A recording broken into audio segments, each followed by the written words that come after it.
Greetings, Cosmic Voyagers, and welcome back to our channel. I'm Charmer, and I'm thrilled you're here. Welcome to a journey where ancient wisdom meets cutting-edge science. Ever look up at the night sky, ponder the vastness of the universe, and then turn inward to contemplate the mysteries of your own mind? It's a human tradition as old as time itself. For millennia, thinkers, philosophers, and spiritual seekers have grappled with the fundamental questions of existence, consciousness, and the nature of reality. And remarkably, some of their insights, born from deep introspection and observation, seem to resonate with the most advanced discoveries of our modern scientific era. Today, we embark on a particularly mind-bending exploration. We're venturing into a realm where the serene teachings of Buddhism, a tradition over 2,500 years old, brush up against the often counterintuitive, yet experimentally verified, principles of quantum physics and other scientific disciplines. Today we explore the fascinating parallels between Buddhism and modern scientific theories. It's a dialogue across centuries and cultures, suggesting that perhaps, just perhaps, the ancient sages and the modern scientists are looking at different facets of the same cosmic diamond. Are these connections mere coincidences, poetic metaphors, or do they point to something deeper, a fundamental interconnectedness of all things, a truth that both inner exploration and outer investigation are slowly revealing? We'll delve into concepts like impermanence, emptiness, the nature of consciousness, and the intricate dance of cause and effect. So, buckle up your metaphysical seatbelts, open your minds, and prepare to have your understanding of reality stretched, challenged, and perhaps even transformed. This is where the Buddha meets the Bohr model, where meditation meets the multiverse. Let's begin. One of the foundational pillars of Buddhist philosophy is the concept of, often translated as impermanence. It posits that everything, and I mean from the grandest galaxies to the smallest thought flickering through your mind, is in a constant state of change, arising, existing for a time, and then passing away. Nothing is static, nothing is permanent. Think about it.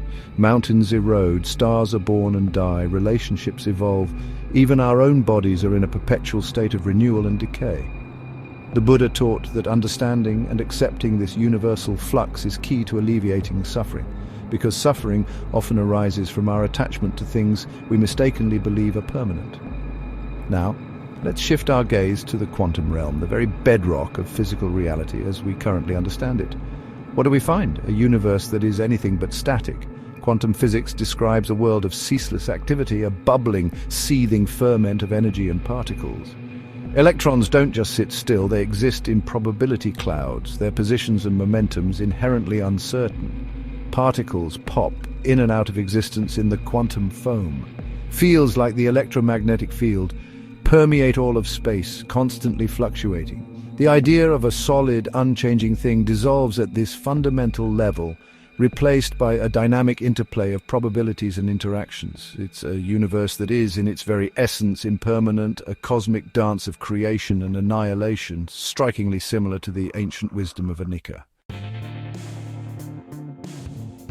For centuries, Buddhist practitioners have engaged in mindfulness meditation, a practice of paying attention to the present moment without judgment. The goal, to cultivate awareness, insight, and a deeper understanding of the mind's workings. They've long asserted that such practices can lead to profound transformations in one's mental and emotional landscape, fostering qualities like compassion, equanimity, and clarity. It was an experiential science, if you will, a deep dive into the subjective experience of being, with the promise of reshaping that very experience through dedicated practice. The ancient texts are filled with accounts of individuals achieving remarkable states of mental well-being and insight through these disciplined mental trainings. And what does modern neuroscience have to say about this? Well, it turns out the ancient Buddhists were onto something truly profound. The concept of neuroplasticity, the brain's remarkable ability to reorganize itself by forming new neural connections throughout life, provides a compelling scientific framework for understanding the effects of mindfulness. Studies using fMRI and EEG scans have shown that regular meditation practice can literally change the structure and function of the brain. We see increased grey matter density in areas associated with learning, memory, emotional regulation, and self-awareness. We observe decreased activity in the amygdala, the brain's fear center, and strengthened connections between different brain regions, leading to improved attention and reduced mind-wandering.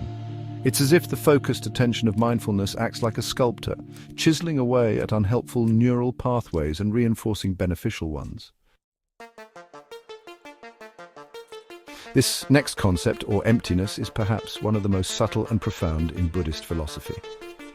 It doesn't mean nothingness in a nihilistic sense. Rather, it points to the idea that all phenomena, all things we perceive, are empty of inherent independent existence. They don't possess a fixed, unchanging essence. Instead, their existence is relational, dependent on causes and conditions, and on the mind that perceives them. A table, for example, isn't inherently tableless. It's a collection of wood, nails, and design, dependent on a carpenter and recognized as a table by a perceiver. Sunyata invites us to see through the illusion of solid separate selves and objects, to recognize the interconnected web of reality. Now let's journey to the strange and wondrous world of quantum physics, specifically to the concept of the quantum vacuum. Classically, a vacuum was thought to be truly empty space, void of all matter and energy. But quantum field theory tells a different story. The quantum vacuum is not empty at all. It's a seething cauldron of virtual particles, constantly winking in and out of existence, a ground state of energy from which particles can emerge. It's a plenum, a fullness, rather than an absolute void. This emptiness is actually the source of all potentiality, the birthplace of particles and forces. While not a direct one-to-one correlation, the philosophical resonance is striking. Both Sunyata and the quantum vacuum describe a fundamental emptiness that is not a mere absence, but a dynamic ground of being, pregnant with boundless possibilities and the source from which manifest reality arises. Chapter 4. Samsara and Entropy, Cycles of Existence and Cosmic Disorder.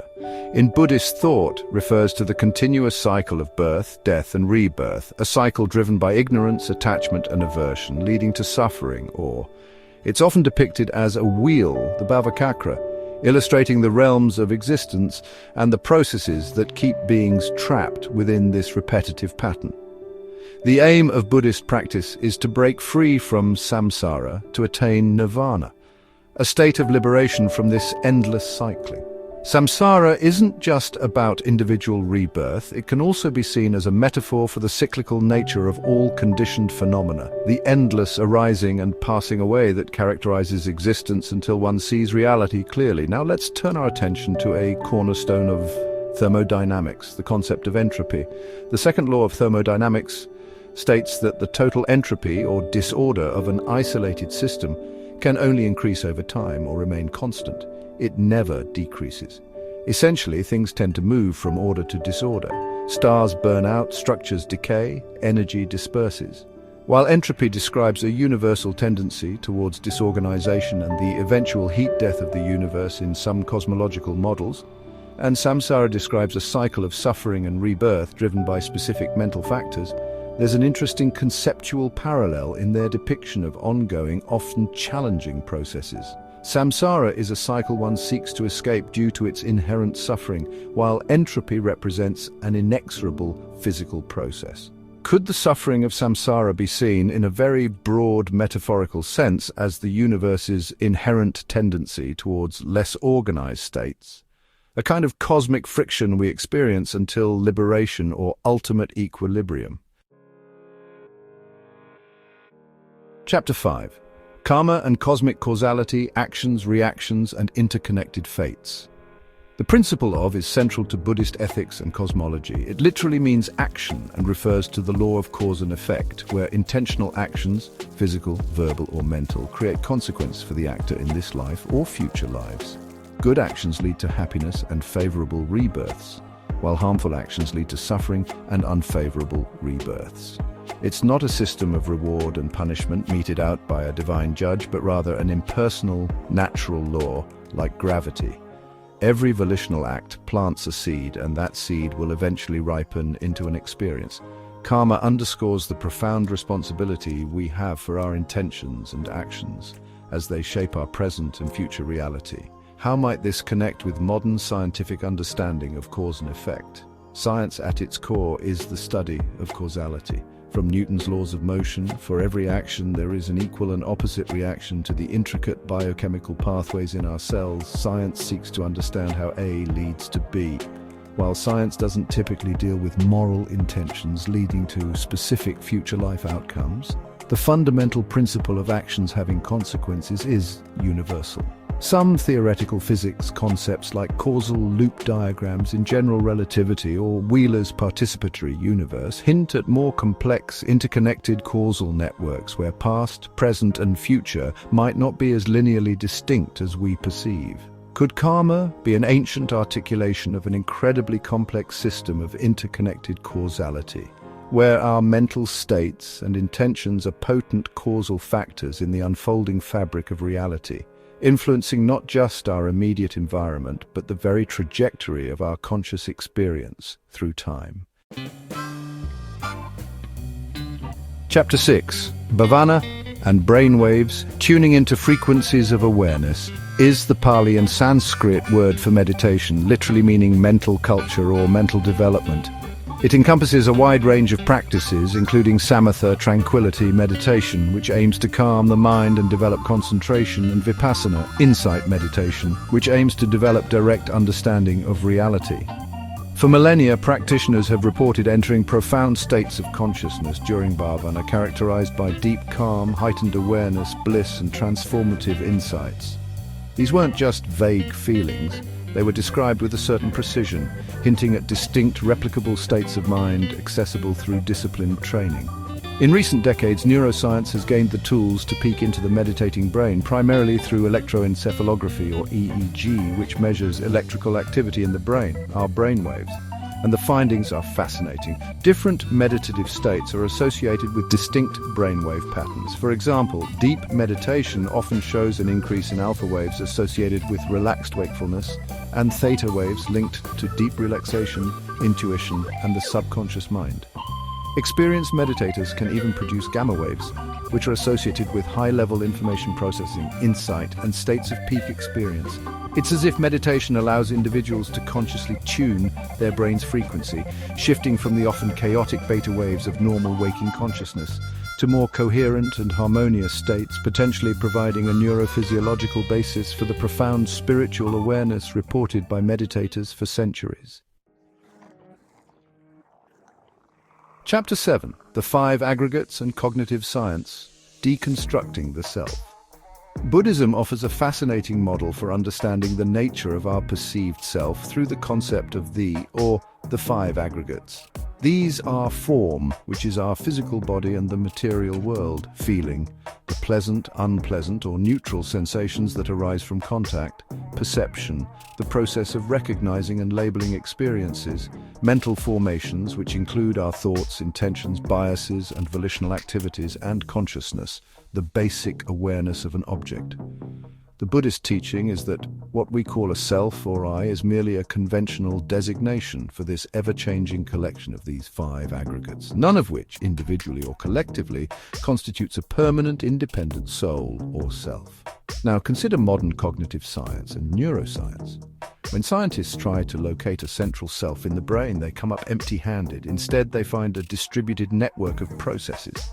Our sense of self seems to be an emergent property arising from the complex interplay of various cognitive functions. Sensory input processing, which is kind of akin to form and feeling; pattern recognition and categorization, or perception; executive functions, emotional processing, and memory formation, all related to mental formations; and the overall state of being aware, which is consciousness. There's no single CEO in the brain. Cognitive scientists often speak of the narrative self or the bundle theory of self, which posits that our sense of a coherent self is a story our brain constructs from disparate experiences and processes. This deconstruction of a monolithic self into constituent processes by cognitive science bears a remarkable resemblance to the Buddha's analysis of the 5 aggregates, suggesting that our intuitive sense of a permanent me might indeed be a skillfully constructed illusion. Vipassana, or insight meditation, is a core Buddhist practice aimed at seeing things as they truly are. A key element of vipassana is the cultivation of bare awareness.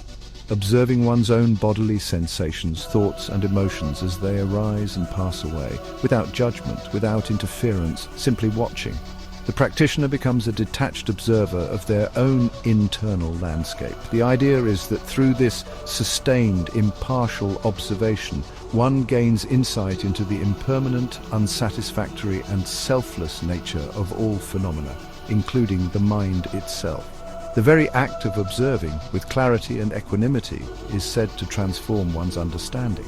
This brings us to one of the most perplexing and foundational concepts in quantum physics, the observer effect. In the quantum world, the act of measuring or observing a system inevitably disturbs that system. For instance, before observation, a particle like an electron can exist in a superposition of multiple states simultaneously, like being in several places at once, but the moment you try to measure its position, its wave function collapses, and it settles into a single, definite state. The observer is not a passive bystander in the quantum realm. The act of observation is intrinsically linked to the outcome. While the observer in quantum physics is typically a measurement device, and the observer in Vipassana is conscious awareness, the parallel is intriguing. Both highlight a fundamental interaction between the process of observation and the reality being observed, suggesting that the relationship between subject and object, knower and known, might be far more intertwined than classical physics or everyday intuition would suggest. Buddhist philosophy often presents a nuanced view of time. On one hand, there's the conventional understanding of past, present, and future, crucial for understanding karma and the unfolding of events. Yet some schools of thought, particularly within Mahayana Buddhism, emphasize the timelessness of ultimate reality or the eternal now. Practices like mindfulness focus intensely on the present moment, suggesting that true reality is only experienced here and now, with past being memory and future being projection. Some interpretations of Sunyata also imply a transcendence of conventional temporal categories, where the ultimate nature of reality is not bound by linear time. Now, let's consider Albert Einstein's theory of relativity. Special relativity revolutionized our understanding of time by showing that it's not absolute, but relative to the observer's frame of reference. Time can dilate or slow down for objects moving at high speeds or in strong gravitational fields, as described by general relativity. The now is not universal. Two observers moving relative to each other may disagree on the simultaneity of events. Furthermore, the block universe interpretation of relativity suggests that all of time, past, present, and future exists simultaneously, like a four-dimensional block, and our perception of a flowing now is a kind of illusion. While distinct, both Buddhist thought and relativity challenge our everyday intuitive notions of a fixed, universal, and independently flowing time, inviting us to consider a more complex, perhaps even observer-dependent temporal reality. The concept of rebirth, or punabhava in Pali, is a cornerstone of Buddhist doctrine, distinct from the idea of reincarnation involving a permanent soul. Buddhism posits that it's not a fixed self that transmigrates, but rather a stream of consciousness, a continuum of mental energy and karmic tendencies that conditions a new existence after the dissolution of the physical body. This process is likened to a flame lighting another flame. The new flame is causally connected to the old, but is not identical to it. Rebirth is driven by unresolved karma and craving, continuing the cycle of samsara until liberation is attained. Now let's turn to a fundamental principle in physics, the law of conservation of energy. This law states that energy cannot be created or destroyed, only transformed from one form to another. The total amount of energy in an isolated system remains constant. When a star dies, its matter and energy are dispersed, eventually forming new stars and planets. When an organism dies, its constituent matter and energy are recycled back into the ecosystem. While this is a physical law dealing with physical energy, and Buddhist rebirth deals with a continuum of consciousness and karmic imprints, there's a fascinating metaphorical resonance. Both concepts speak to a fundamental continuity, a process where something essential is not annihilated but transformed and carried forward in a new form. Could the ancient idea of a stream of consciousness continuing after death be an intuitive grasp of some form of consciousness energy that, like physical energy, undergoes transformation rather than complete obliteration? This is highly speculative, of course, but the parallel in the idea of perpetual transformation is certainly thought-provoking. And so, our exploration of the mind-blowing connections between Buddhist philosophy and modern science comes to a close, at least for now. We've journeyed from the impermanence of Anicca mirrored in quantum flux to the brain-reshaping power of mindfulness confirmed by neuroplasticity and the profound emptiness of Sunyata echoing the potential-filled quantum vacuum. We've touched upon cycles of existence, the intricacies of causality, the nature of consciousness, and even the mysteries of time and continuity. It's clear that these two seemingly disparate traditions, one born from ancient introspection and the other from rigorous empirical investigation, often arrive at strikingly similar vantage points when contemplating the deep structure of reality. This convergence doesn't necessarily mean one validates the other in a simplistic way, nor does it erase their distinct methodologies and aims. Rather, it invites us into a richer, more holistic dialogue about the universe and our place within it. It suggests that human beings, whether looking inward through the lens of meditative practice or outward through the lens of a telescope or microscope, are capable of tapping into fundamental truths. Perhaps the most profound insight is that the quest for understanding is a shared human endeavor, one that benefits from diverse perspectives and an open, inquisitive mind. The universe is vast and the mysteries of consciousness are deep. There's so much more to explore. Thank you for joining us on this enlightening journey. We hope it sparks some new thoughts, questions, and perhaps a deeper appreciation for both the wisdom of the ancients and the discoveries of modern science. What connections resonated most with you? Let us know in the comments below.